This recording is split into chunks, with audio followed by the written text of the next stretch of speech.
Bonjour mes chers amis, j'espère que vous allez bien. Maintenant, on passe à les exercices et on commence par l'exercice 1. Donc, soit f de z égale à exponentielle de z au carré. La première question, c'est montrer que la fonction f est holomorphe sur c. Donc, on a déjà vu qu'il y a trois méthodes pour montrer que la fonction f est une fonction holomorphe ou dérivable en tout point z.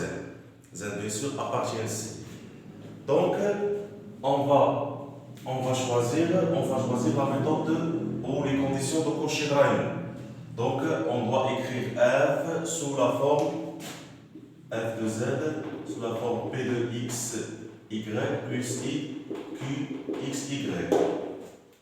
Donc, pour utiliser la méthode de Cauchy-Riemann, f doit s'écrire sous la forme p de xy plus i q de xy.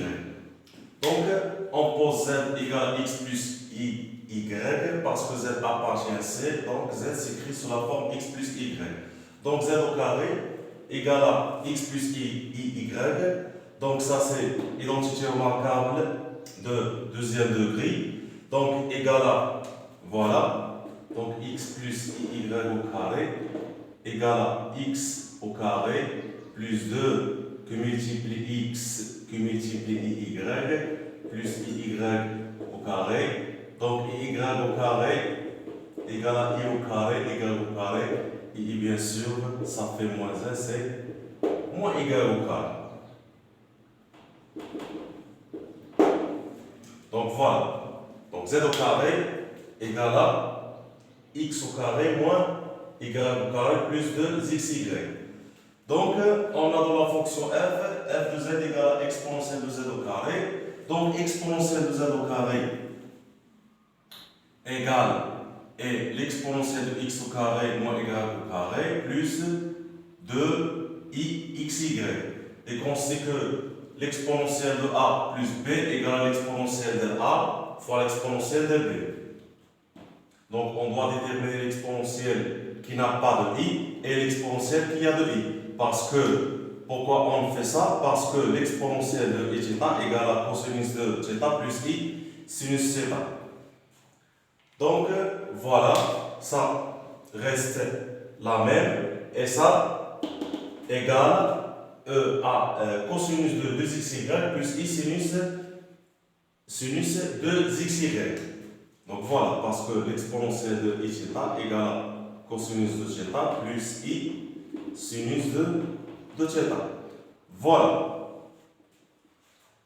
Donc, et on va développer par l'exponentielle de x carré moins y carré. Donc ça fait quoi? Donc ça fait exponentielle de x carré moins y carré cosinus de x de 2xy plus i exponentielle de x carré moins y carré sinus de 2xy.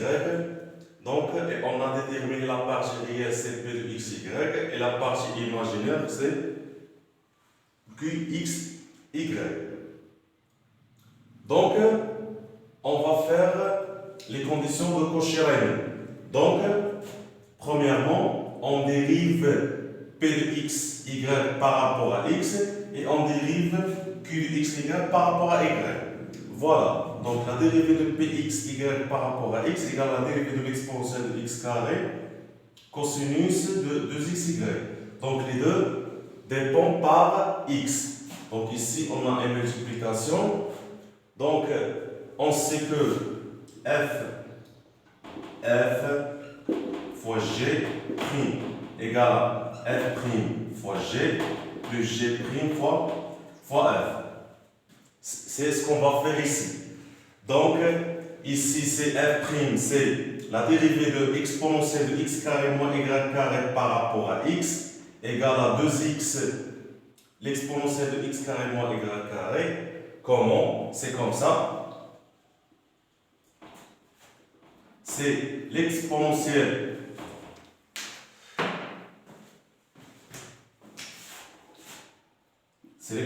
de x carré moins y carré égale à l'exponentielle de x carré fois l'exponentielle de moins y carré.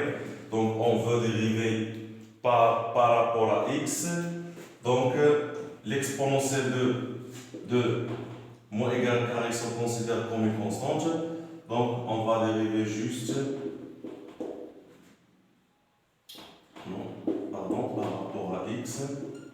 par rapport à x. Donc ici l'exponentielle de moins égal carré sort. Donc il reste la dérivée de exponentielle de x carré par rapport à x. Donc ça fait l'exponentielle de moins égal carré. La dérivée partielle ou la dérivée de l'exponentielle de x carré, c'est x au carré prime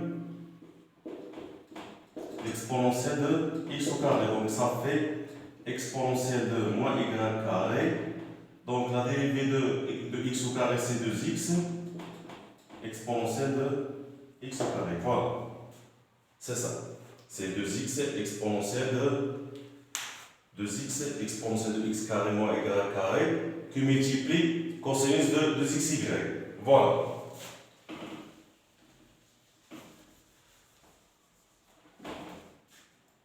Plus f exponentielle de x carré moins y carré, la dérivée de cosinus de 2xy par rapport à x. Donc la dérivée de cosinus de 2xy par rapport à x, donc c'est quoi? Donc on sait que cosinus de ax prime égale à moins ax prime sinus ax. Donc c'est moins a sinus ax. Voilà. Donc on va faire la même chose ici. Donc ici 2y se considère comme une constante. Donc la dérivée de cosinus de xy par rapport à x, c'est moins 2y sinus de xy. Et voilà. C'est ce qu'on a trouvé. Donc on factorise par, on a ici un facteur commun, c'est exponentielle de x carré moins égal carré i2. Donc on factorise par 2 exponentielle de x carré moins y carré. Donc ça fait 2 exponentielle de x carré moins y carré, facteur de, il reste ici x, cosinus de xy, voilà. On met là. Et ici il reste moins y sinus de xy. Voilà. Donc moins y sinus de xy. Donc voilà, donc la dérivée de p de x y par rapport à x, ça fait ou égale 2 exponentielle x carré moins y carré, facteur de x cosinus de 2xy moins y sinus de 2xy. Donc maintenant, on passe à la calcul de à la calcul de la dérivée de qxy par rapport à y. Voilà, donc on a q de xy égale à l'exponentielle de x carré moins y carré sinus de 2xy. Voilà, on fait la même chose, c'est la même méthode. Ici, on a une multiplication et l'exponentielle dépend par x et y aussi, et sinus aussi dépend par x et y. Donc on fait la multiplication f fois g, f prime fois g, f fois g prime, c'est f prime fois g plus g prime fois f. Donc voilà. Donc f' c'est la dérivée de exponentielle de x carré moins y carré par rapport à y. C'est la même chose ici. Donc ici on a dérivé l'exponentielle de moins y carré, ça fait moins 2y exponentielle de moins y carré. Donc la dérivée de exponentielle de x carré moins y carré par rapport à y, c'est moins 2y exponentielle de x carré moins y carré qui multiplie sinus de 2xy plus exponentielle de x carré moins y carré qui multiplie sinus de 2xy par rapport à y. Voilà. La dérivée partielle de sinus 2xy par rapport à y égale à 2x cosinus de xy. Donc voilà. Donc on a aussi le facteur commun, c'est c'est exponentielle de x carré moins y carré qui multiplie 2. Voilà. Donc on factorise par 2 exponentielle de x carré moins y carré. Donc facteur par moins. Ici il reste moins y sinus de 2xy. Voilà. Et ici il reste x cosinus de 2xy. Voilà. Donc ici l'addition est commutative. Donc c'est la même chose. Ici on a 2 exponentielle x carré moins y carré. Ici 2 exponentielle x carré moins y carré. Donc c'est la même chose. Et ici x cosinus 2xy moins y sinus 2xy égale à moins y sinus 2xy plus x cosinus 2xy. Parce que l'addition ici est commutative. Du coup, dérivée partielle de xy par rapport à x égale à la dérivée partielle de xy par rapport à y. Donc la première condition de Cauchy-Riemann se réalise.